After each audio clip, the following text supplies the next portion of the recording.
Bismillahirrahmanirrahim. My name is Dr. Danial and I am the head of Department of Biology for Unique Group of Institutions. A very warm welcome to all of you in the next lecture of Biology for Pre-FSC classes. Last lecture में अगर मैं recall करूं तो हम लोग पढ़ रहे थे factors affecting the enzymatic activity. उन फैक्टर्स को ज़रा थोड़ा सा रिकॉल करें. आपकी किताब जिसको आप साथ साथ फॉलो कर रहे हैं और यूनिक नोट्स जिनको आप साथ साथ लेके चल रहे हैं, उसके मुताबिक वो फैक्टर्स शुरू होते हैं पेज 40 से, 41 पे हैं और 42 के ऊपर हैं. इसमें मैंने आपको कुछ एंजाइम्स का बताया था, एंजाइम्स की नेचर बताई थी, उनकी वैल्यूज़ बताई थी, जैसे पीएच किसकी क्या है, वो किस अंदाज में अरेंज्ड है, वो किसको किस में कन्वर्ट कर रहा है. और इसके अलावा मैंने आपको मल्टीपल उनके फैक्टर्स बताए थे कि वो एंजाइम के ऊपर किस तरह एक्ट करते हैं, उनका मोड ऑफ एक्शन क्या है, अगर एंजाइम का टेम्परेचर इंक्रीज़ करें एंजाइम के ऊपर उसका क्या इन्फ्लुएंस होगा, अगर टेम्परेचर बहुत ज़्यादा इंक्रीज़ कर दें तब क्या इन्फ्लुएंस होगा. ये सब वो फैक्टर्स हैं जो साथ साथ आपने रिवाइज भी किए होंगे, देखे भी होंगे. आज हम पहुंच गए हैं last topic of the chapter के ऊपर. लास्ट टॉपिक का नाम है बेटा इनहिबिटर्स. और अगर इस चैप्टर में से कोई लॉन्ग क्वेश्चन आना होता तो वो मोस्ट प्रोबेबली, अगर बोर्ड में ये होती फिजिबिलिटी, तो मोस्ट प्रोबेबली उस सवाल का नाम होता इनहिबिटर. बड़ा ही इम्पॉर्टेंट टॉपिक है, बड़ा स्लोली करेंगे और इसको एक दफ़ा टेकअप करेंगे. डेफिनेशन पे ज़रा गौर करिएगा. Inhibitor is a chemical substance which can, ये मैं आपकी बुक डेफिनेशन पढ़ के सुना रहा हूँ, which can react in place of substrate with the enzyme but is not transformed into the product and thus blocks the active site temporarily or permanently. अब ज़रा गौर करिए. E प्लस आई बना देगा EI कम्प्लेक्स. इसका मतलब यह हुआ कि जिधर सबस्ट्रेट लगना था उधर क्या लग गया है, इनहिबिटर लग गया. जब बेटा इनहिबिटर यहाँ पे लग जाएगा तो क्या होगा कि वो EI कम्प्लेक्स बनेगा. और अगर ES कम्प्लेक्स देखते तो वो प्रोडक्ट में कन्वर्ट हो रहा था. तो इसका मतलब इस केस में there will be no product formed. तो अगर आप डेफिनेशन देखिए तो उस डेफिनेशन की समरी है ये आपके सामने जो आपको बेटा नज़र आ रही है. अच्छा, अब बात करते हैं कि कौन से वो मेन इनहिबिटर्स हैं अकॉर्डिंग टू योर बुक जो इस्तेमाल होते हैं और जिनके मोड ऑफ एक्शन यहाँ पे दिए हुए हैं. एक सायानाइड्स.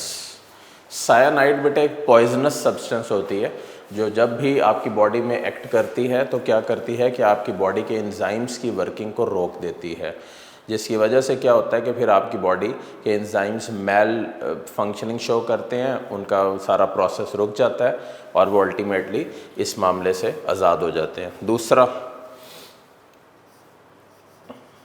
एंटीबायोटिक्स. एंटीबायोटिक्स एंटीबैक्टीरियल सब्सटेंसेज हैं जो अगेंस्ट द बैक्टीरिया एक्ट करती हैं. और डेफिनेटली एंटीबायोटिक्स के अंदर अगर आप देखें तो मैं थोड़ी सी आपको एग्जांपल देता हूँ. जैसे आप ऑगमेंटिन का एक नाम सुना होगा आपने एंटीबायोटिक का. अगर आप उस ऑगमेंटिन को एक्सेस में यूज़ करें, यानी कि उसका इस्तेमाल बहुत ज़्यादा कर दें, बहुत ज़्यादा इस्तेमाल करने से क्या मतलब है कि आप उसका यूज़ अगर फ़र्ज़ करें रिकमेंडेड डोज है 500 मिलीग्राम या 625 mg, तो आप उसको 1000 मिलीग्राम से भी ज़्यादा यूज़ करना शुरू कर दें तो क्या होगा, वो पॉइज़न हो जाएगी. तो एंटीबायोटिक्स जब भी इनहिबिटर बनेंगी ये याद रखिएगा कि एक तो वो बनेगी ओवर डोजेज की वजह से और दूसरी वो बनेगी wrong selection of the drug की मदद से. यानी कि आपको इन्फेक्शन है अपर रेस्पिरेटरी ट्रैक का और आप एंटीबायोटिक यूज़ कर रहे हो जो इन्फेक्शन कंट्रोल करती है यूरिनरी ट्रैक का, तो क्या होगा, वो एंटीबायोटिक आपके लिए मेल फंक्शनिंग करेगी और आपकी एंजाइमेटिक एक्टिविटी को रोक देगी. इसका मतलब वो इनहिबिटर के तौर पे एक्ट होगी. अच्छा, इसके अलावा बेटे एंटी मेटाबोलाइट्स, एक और नया वर्ड आप सबके लिए, एंटी मेटाबोलाइट्स. अब ये क्या होते हैं एंटी मेटाबोलाइट्स? ये वो चीज़ें हैं बेसिकली जो मेटाबॉलिज्म को रोक देती हैं, इनको बोलते हैं एंटी मेटाबोलाइट्स. अब वो चीज़ें जो मेटाबॉलिज्म को रोक देती हैं, डेफिनेटली उनके असरात बहुत ज़्यादा होते हैं, और वो असरात क्या होते हैं कि बेसिकली वो मेटाबॉलिज्म का सारा प्रोसेस रोक देती है। इसके अलावा ड्रग्स का भी वर्ड है यहाँ पे। अब ये देखने की ज़रूरत है कि यहाँ पे ड्रग्स से बेटे मुराद क्या है। ड्रग्स से मुराद है वो सब्सटेंसेस जो पॉइजन्स के तौर पे एक्ट करती हैं और बहुत ज़्यादा मिकदार में अगर वो बॉडी में मौजूद हों तो अगेन वो इनहिबिटर्स के तौर पे एक्ट करती हैं। जैसे कॉमन एग्जांपल देता हूँ, कुछ लोग हैं जो सिडेटिव्स यूज़ करते हैं। नाम सुना है कभी बच्चों ने सिडेटिव्स का? सिडेटिव्स वो ड्रग्स होते हैं जो बेसिकली नींद कॉज करते हैं, नींद का गलबा कॉज करते हैं। इन केस कोई सिडेटिव अगर आपने इनटेक कर लिया है तो क्या होगा, उस सिडेटिव की वजह से प्रॉब्लम आ जाएगी। प्रॉब्लम ये आएगी कि आपको एक्सेस में नींद आएगी और आप नॉर्मल नहीं होंगे। तो इस सारी सिचुएशन के अंदर ट्रिकी हो जाएगा ये बेसिकली। तो फिर ये देखने की ज़रूरत पड़ेगी कि इस सिचुएशन के अंदर वो ड्रग की मिकदार कितनी है और क्या वो आपके डॉक्टर ने आपको रिकमेंड की है या आप उसके बगैर ही ये ड्रग लिए जा रहे हो। अच्छा बेटा, ये तो इनहिबिटर की डेफिनेशन है। बोर्ड का बड़ा इंपॉर्टेंट शॉर्ट क्वेश्चन है ये कि व्हाट आर इनहिबिटर। सेकंड बेटे आपके पास है उसकी टाइप्स ऑफ इनहिबिटर्स। तो टाइप्स ऑफ इनहिबिटर्स के अंदर हम एक एक करके टेकअप करते हैं। टाइप्स, सबसे पहले बेटे टाइप है इर्रिवर्सिबल इनहिबिटर्स। इर्रिवर्सिबल इनहिबिटर्स, अब ये नाम ही शो कर रहा है इर्रिवर्सिबल। इर्रिवर्सिबल इनहिबिटर्स की देखें बुक में जो डेफिनेशन है ना वो ज़रा डिफरेंट लिखी हुई है। अब उन डेफिनेशंस को जब आप अरेंज करते हैं तो उसको किस तरह करते हैं। Irreversible inhibitors they check the reaction rate by occupying the active sites. ये मैं बुक की पढ़ रहा हूँ सो दैट आपको थोड़ा सा आइडिया हो जाए इसके। और destroying the globular structure. They occupy the active site by forming covalent bonds, एक पॉइंट। और दे में physically block the active sites. देखें दो तीन इसमें चीज़ें हैं जो आपको अलहदा करके समझने की ज़रूरत है। और ये भी ज़हन में रखिए कि बोर्ड में बहुत ज़्यादा पूछा गया, differentiate between reversible and irreversible inhibitors. तो इसमें अब क्या करना है, जो इर्रिवर्सिबल इनहिबिटर हैं ये क्या करते हैं, नंबर 1 पॉइंट्स बना लें। दे ऑक्यूपाई एक्टिव साइट। तो ये तो आपका बेटे पहला पॉइंट हो गया कि ऑक्यूपाई करते हैं एक्टिव साइट को या डिस्ट्रॉय कर देते हैं ग्लोबुलर स्ट्रक्चर को एंजाइम के। क्यों डिस्ट्रॉय क्यों कर देंगे? क्योंकि उसकी वजह ये है कि अगर एंजाइम एक ग्लोब्यूल, ये देखें ऐसा होता है ग्लोब्यूल, ठीक है, अगर एंजाइम इस स्ट्रक्चर का नहीं है और उसकी शेप में चेंजेस हैं तो डेफिनेटली वो उसको डिस्ट्रॉय कर देगा। एक अच्छा, they check the reaction rate by occupying the active sites और डिस्ट्रॉइंग द ग्लोबुलर स्ट्रक्चर। और सेकंड पॉइंट क्या है, they occupy the active site by forming covalent bond. तो बड़ा ही इंपॉर्टेंट इसमें पॉइंट आ गया एक कोवलेंट बॉन्ड का, और दूसरा दे में physically block the active site. Covalent bond क्या होता है? एक बड़ा आप समझ लो कि स्ट्रॉन्ग बॉन्ड जिसको तोड़ने के लिए एनर्जी चाहिए। अब देखें ज़रा गौर करें, हम पढ़ रहे हैं इर्रिवर्सिबल इनहिबिटर। तो इर्रिवर्सिबल इनहिबिटर में पहला पॉइंट क्या हो गया, दे occupy the active site. Active site की जगह पे लग जाएंगे। और रिकॉल करें, मैंने उस दिन भी आपको समझाया था लास्ट 2 लेक्चर्स पहले कि ये होती है एक्टिव साइट, दिस एरिया जहाँ पे सबस्ट्रेट आके अटैच होता है, that is the active site. Active site की 2 हिस्से होते हैं, कैटालिटिक साइट और बाइंडिंग साइट। कैटालिटिक साइट वो होती है जो कैटलिस्ट के तौर पे एक्ट करती है, और बाइंडिंग साइट कौन सी होती है, जो बाइंडिंग एजेंट के तौर पे एक्ट करती है। अच्छा, जब भी ये बाइंडिंग एजेंट के तौर पे एक्ट करता है और इसके साथ अटैचमेंट कर लेगा तो क्या करेगा? पहली बात तो यह कि जब भी उसके साथ कोवलेंट बॉन्ड बनाएगा इस पॉइंट के ऊपर तो क्या होगा कि उसकी ग्लोबुलर स्ट्रक्चर जो शेप थी वो डिस्ट्रॉय हो जाएगी। इसका मतलब ये वो नहीं था जो यहाँ पे लगना चाहिए लेकिन लग गया है, ठीक हो गया। अब क्या होगा उसके बाद कि जब वो फिजिकली ब्लॉक कर देंगे और कोवलेंट बॉन्ड बना लेंगे तो इर्रिवर्सिबल इनहिबिटर यहाँ पे आपको वर्किंग शो कर देंगे। नेक्स्ट आपके पास क्या है बेटे, रिवर्सिबल इनहिबिटर्स। तो इरिवर्सिबल के बाद हम किस पे पहुंच गए, रिवर्सिबल इनहिबिटर्स के ऊपर, नंबर 2। अच्छा, रिवर्सिबल इनहिबिटर नाम शो कर रहा है ऐसे इनहिबिटर्स जिनको रिवर्स किया जा सके टू सम एक्सटेंट, उनको बोलेंगे आप रिवर्सिबल इनहिबिटर्स। अब ये किस तरह होते हैं, एक बात तो ये कि ये वीक लिंकेज बनाते हैं एंजाइम के साथ, weak linkage with the enzyme. ठीक हो गया। वीक लिंकेज बनाते हैं, इसका मतलब ये है कि कोवलेंट बॉन्डिंग में नहीं होते, बहुत ही वीक किस्म की बॉन्डिंग में होते हैं। अच्छा, फिर एक बड़ा कॉमन एमसीक्यू एमकेट लेवल के ऊपर और वैसे आता है, how can the effect of reversible inhibitors be neutralised. जब भी आप आते हैं ना बोर्ड के अंदर एमसीक्यूज अटैम्प्ट करने, जैसे 17 एमसीक्यूज होते हैं, आपके ऊपर एक टेंशन की कैफियत होती है। उस टेंशन की कैफियत की वजह से क्या होता है कि आपकी बहुत सारी चीज़ें साथ साथ गलत होना शुरू हो जाती हैं, उनमें मिस्टेक्स होती हैं। तो हमेशा याद रखें कि टेंशन उसको कम होती है जिसकी तैयारी बहुत अच्छी होती है। जिसकी तैयारी वीक होती है उसको सेल्फ इनर सेटिस्फेक्शन नहीं होती, उसको पता होता है कि तैयारी वीक है, तो उसकी कभी भी जो है वो सेटिस्फेक्शन का लेवल वो नहीं होता जो बाकी किसी और का हो सकता है। ठीक हो गया। तो अब इसमें क्या है, ये जो एमसीक्यू मैंने बोला है, how can the effect of reversible inhibitors be neutralised, तो इसका आंसर क्या होगा, increase in concentration of substrate. Increase in concentration of substrate. जिन बच्चों ने आज ज्वाइन किया, जिनका ये फर्स्ट लेक्चर है, उनके लिए ये बोल दूँ, सबस्ट्रेट क्या होता है, the substance on which enzyme acts is called its substrate. अच्छा, तो increase in concentration of substrate से क्या मतलब होगी, कंसंट्रेशन ऑफ सबस्ट्रेट बढ़ाने से मतलब ये होगा कि मिकदार बढ़ा दें आप सबस्ट्रेट की। जब भी आप मिकदार इंक्रीज़ करेंगे तो क्या होगा कि जो आपके रिवर्सिबल इनहिबिटर्स लगे हुए हैं उनमें जिन जगहों पे वो लगे हुए हैं वो तो ठीक है लगे हुए हैं, उसके अलावा जहाँ पे वो लगे हुए हैं वहाँ पे इजी हो जाएगी सारी सिचुएशन, और जिसकी वजह से क्या होगा कि अटैचमेंट का इशू ख़त्म हो जाएगा और मामला आसान हो जाएगा। उसके बाद इसके अंदर दो टाइप्स हैं, टू टाइप्स, competitive inhibitors,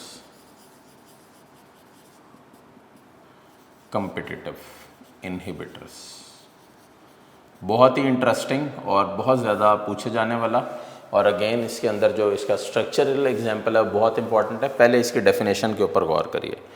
पहला पॉइंट इसमें जो बहुत इंपॉर्टेंट पॉइंट है वो है, they have structural similarity with the substrate.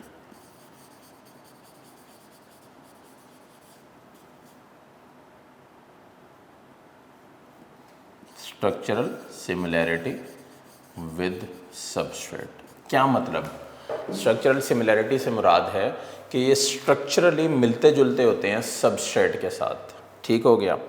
अच्छा, इस वजह से इनको सिलेक्ट तो कर लेती है एक्टिव साइट, लेकिन ये एक्टिवेट नहीं करते कैटालिटिक साइट को। सही है। तो इसका मतलब ये हुआ कि इसको आप दो पॉइंट्स में क्लासिफाई कर दो। एक पॉइंट बना लो बाइंडिंग साइट का। एक्टिव साइट के दो हिस्से होते हैं ना, बाइंडिंग साइट और कैटालिटिक साइट। ठीक है। तो अब देखो इसको ना एमसीक्यूज वाइज करो, एमकेट वाइज। बाइंडिंग साइट के साथ ये अटैचमेंट शो कर लेता है तो इसका मतलब इसको टिक कर दो। लेकिन अगर यही बात कैटालिटिक साइट के ऊपर अप्लाई करोगे तो इधर ये अटैचमेंट शो नहीं करता, तो इसका मतलब इसको क्रॉस कर दें। और इन चीज़ों को मेरा बेटा एमसीक्यूज के लिए याद भी रखिएगा कि ये इस तरह एक्ट करते हैं। ठीक हो गया। अब बाइंडिंग साइट के साथ तो लग जाते हैं लेकिन कैटालिटिक साइट के साथ नहीं लगते। इसका मतलब ये हुआ कि चूंकि कैटालिटिक साइट के साथ नहीं लगे तो प्रोडक्ट नहीं बन रहा। जब प्रोडक्ट नहीं बन रहा तो क्या होगा, रिएक्शन चलेगा? द आंसर इज नो, तो प्रोडक्ट नॉट फॉर्म्ड। ठीक हो गया। समझ आ गई मेरे बच्चों को? अब इसकी एग्जाम्पल करना बहुत इंपॉर्टेंट है। इसकी मेन एग्जाम्पल जो है वो देखने की ज़रूरत है। सबसे पहले हम आपको ना, मैं आपको ये बताऊं कि है क्या ये। आपकी किताब में एक रिएक्शन लिखा हुआ है सक्सिनिक एसिड के ऊपर। ज़रा गौर से मेरे बच्चों ने इसको देखना है, समझना है और क्लियर करना है। सक्सिनिक एसिड वो होता है जिसमें 4 कार्बन होते हैं। ठीक है, पहली बात तो ये। उसके बाद फिर आपने आ जाना है, इधर नेगेटिव भी पड़ा हुआ है। बायो के अंदर ये जो नेगेटिव पॉजिटिव्स हैं वो मैटर नहीं करते। आप लगा लें तब भी ठीक है, ना लगाएं तब भी ठीक है। ये आपके पास है बेटे सक्सिनिक एसिड, 4 कार्बन कंपाउंड। इस सक्सिनिक एसिड के ऊपर जब एक एंजाइम एक्ट करता है डीहाइड्रोजिनेज, कौन सा? डीहाइड्रोजिनेज।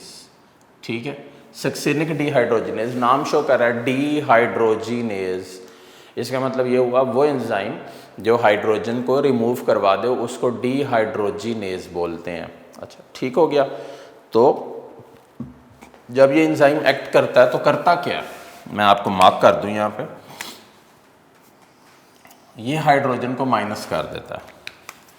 तो जब आप इस हाइड्रोजन को माइनस करेंगे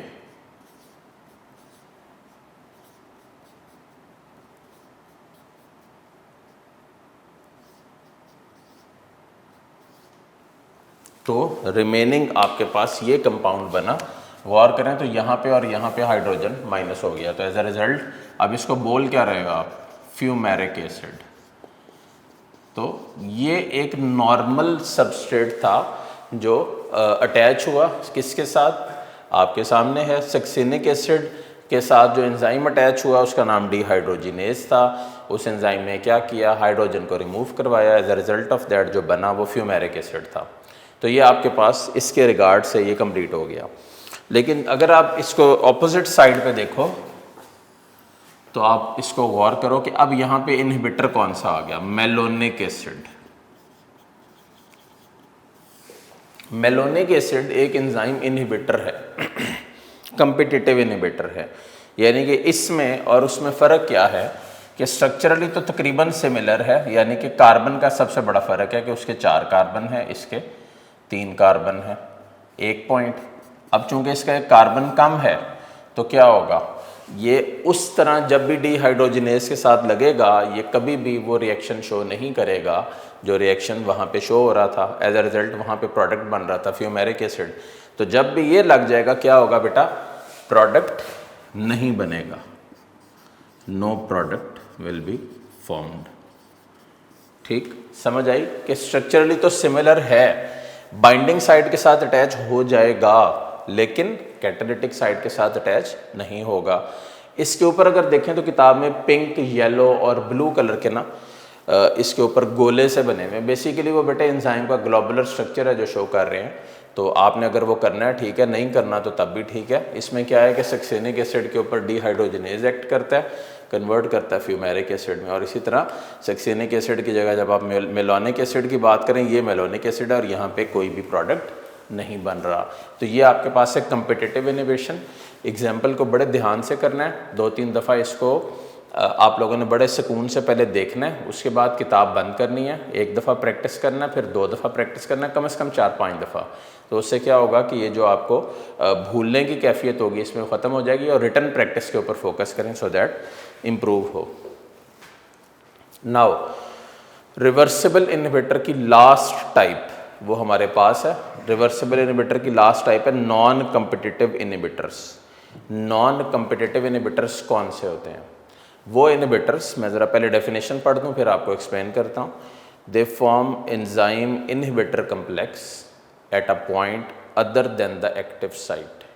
ठीक, दे alter the structure of enzyme in such a way that if genuine substrate binds the active site, catalysis fails to take place। गौर करें क्या कर रहे हैं हम लास्ट में, बिल्कुल वो क्या है, नॉन कम्पिटिटिव।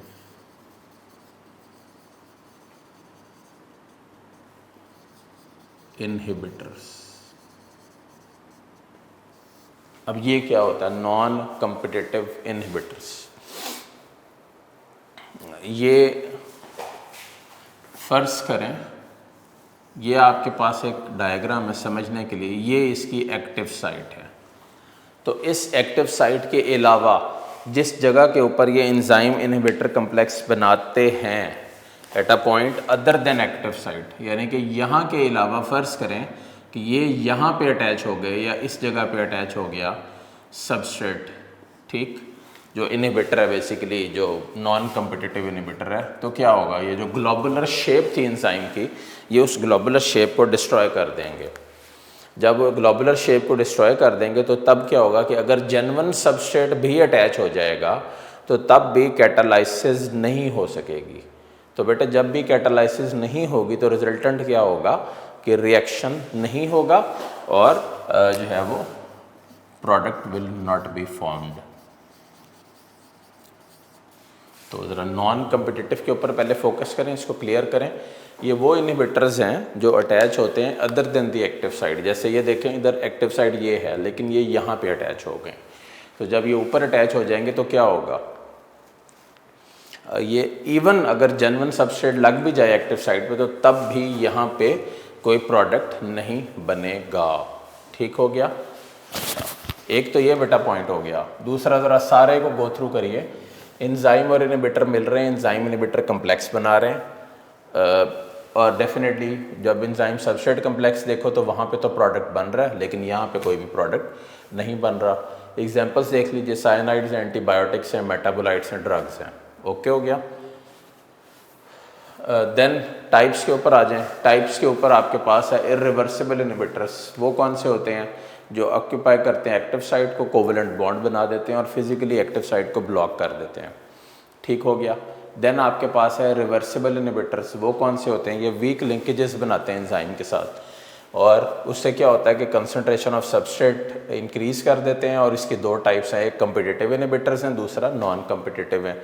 कम्पिटिटिव बहुत इंपॉर्टेंट है। इनमें ये जो एग्जांपल मैंने अपने बच्चों को करवाई है, सक्सेनिक एसिड फ्यूमेरिक एसिड में कन्वर्ट होता है, इसमें वो स्ट्रक्चर आप लोगों ने करना है। और इसी तरह इसको देखना है कि कम्पिटिटिव इनहिबिटर सक्सेनिक एसिड का है कौन है, मेलोनिक एसिड, और यहाँ पे कोई भी प्रोडक्ट नहीं बनता।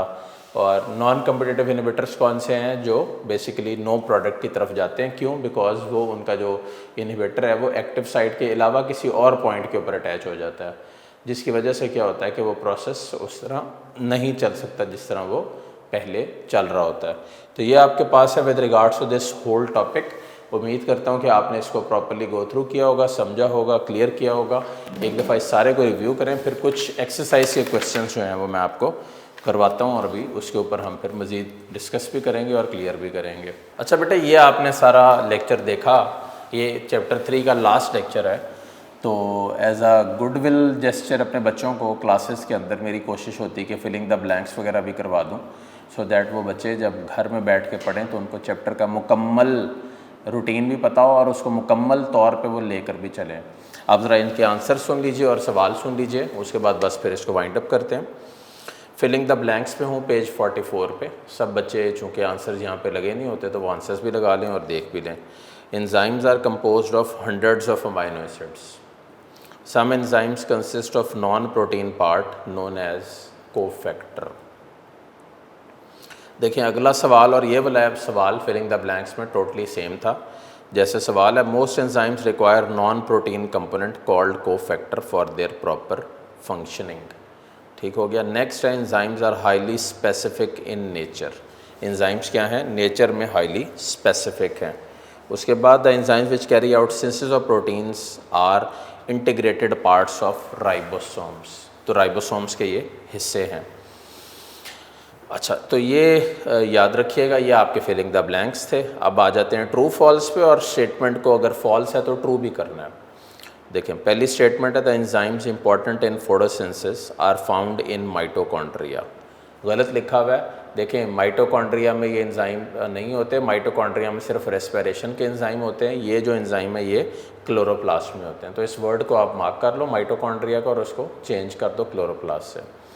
नंबर 2 लिखा हुआ है large amount of enzyme can accelerate chemical reaction. Again wrong है ये।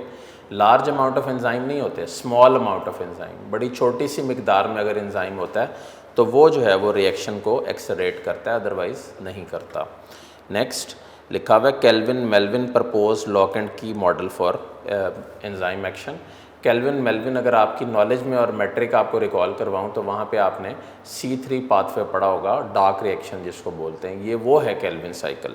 तो इसकी जगह केल्विन मेल्विन की जगह आपने एमल फिशर कर देना है, उसने दिया था लॉक एंड की मॉडल। और इसकी जो डायग्राम मैंने आपको बोर्ड पे करवाई थी वो आपने साथ करनी है। The active site of enzyme is composed of, लिखा हुआ है 4 रीजन्स। गलत लिखा हुआ है, 4 रीजन्स नहीं होती। The answer is just 2 reasons. ठीक हो गया। नेक्स्ट है बेटे, structure of enzyme has no specific importance. Again गलत है। देखें, एंजाइम की स्ट्रक्चर को अगर आप देखो तो एंजाइम बना होता है बेसिकली एक्टिव साइट से, और इसके अलावा यहाँ पे कोफैक्टर भी लगता है जो नॉन प्रोटीन पार्ट होता है। अब अगर एक्टिव साइट देखें तो उस पर कैटालिटिक साइट और बाइंडिंग साइट होती है। अगर ये दोनों ही ना हो तो क्या होगा, ये तो फिर डिज़ास्ट्रस हो जाएगा ना सारा। ठीक हो गया।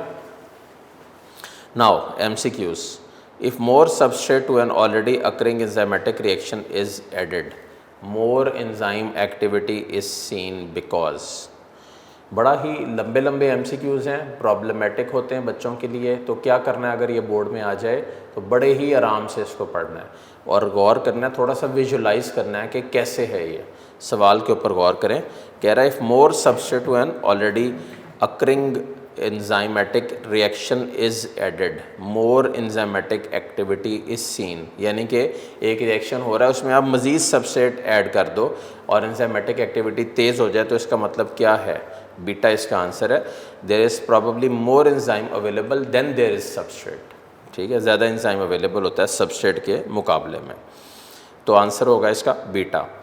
क्वेश्चन नंबर 2 बोर्ड में मैं रिकॉल करता हूँ, कई दफ़ा आया है, वो भी देख लीजिए। If you add more substrate to already occurring enzymatic reaction then what will happen and it has no effect on the rate of reaction, what is the form given for this situation. बहुत important short question. What is meant by saturation of the active site.